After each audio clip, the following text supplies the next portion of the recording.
sway SIS in their intransigence, nor me. Caird not only killed several of our best agents, his actions specifically targeted my family. The mere planting of a bomb at a California beach house pales greatly in comparison. As I anticipated, you haven't been briefed about his other crimes. I sighed. As far as I was concerned, the woman's reason for being in my office was inconsequential. SIS would never give in, no matter what Matthew had done, didn't do, or planned in America. However, spending an evening looking across a table at the gorgeous woman whose luscious behind was currently planted firmly on the corner of my desk might not be the worst way to kill a handful of hours. I scribbled an address on the back of my calling card and handed it to her. Give this to the doorman when you arrive. I'll be waiting in the bar, and will instruct him to escort you inside. Miss Harlowe raised an eyebrow, but I caught a quick glimpse of a grin. She should be smiling quite broadly, given where I was taking her this evening. The establishment at 5 Hertford Street was typically a place solely for the likes of George and Amal Clooney, Sir Paul McCartney, or a member of the British nobility, which I was.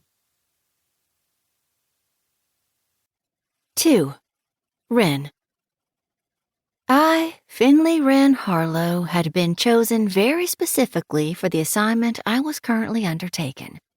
According to my superior at DHS, there was no one on the team as efficient or fastidious, just like my code name indicated.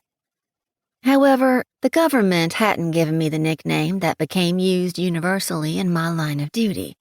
It was my father who'd first referred to me by the name of the active little bird whose symbolic Celtic meanings include abundant activity, vibrancy, and alertness.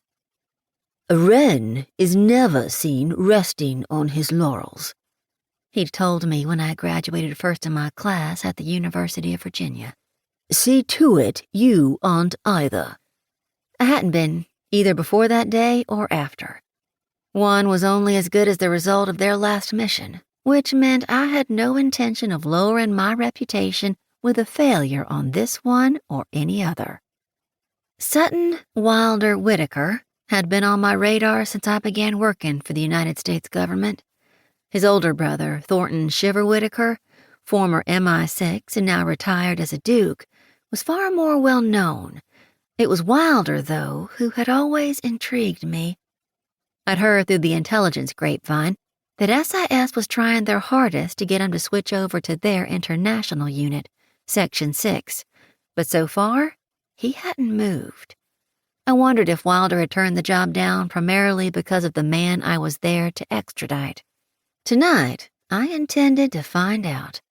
Whitaker stood, perhaps waiting for me to do the same, but I wanted to see what he'd do if I didn't.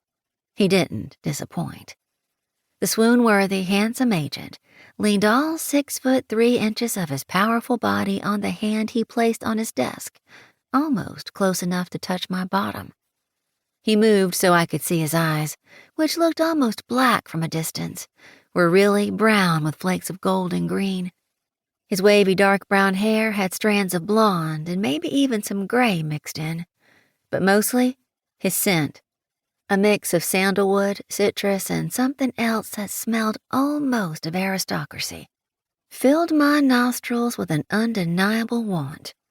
Without needing to reach, I could slide my hand inside the folds of his jacket and run it over what I knew were the rock-hard pectoral muscles in his chest, then to his powerful shoulders and up to cup his cheek and run my finger over the smirk on his lips. "I'll see you at 8, Miss Harlowe," he breathed, moving closer to me still. "In the meantime, think long and hard about how you want this to play out." "Meaning?" "Just because they call me wild doesn't mean I don't know how to be subdued, controlled, even civilized. Although, I'd far prefer it if you chose adventurous, entertaining, even titillating." "It's just dinner, Mr. Whitaker." "It stopped being just dinner the minute you walked into my office. You know it as well as I do."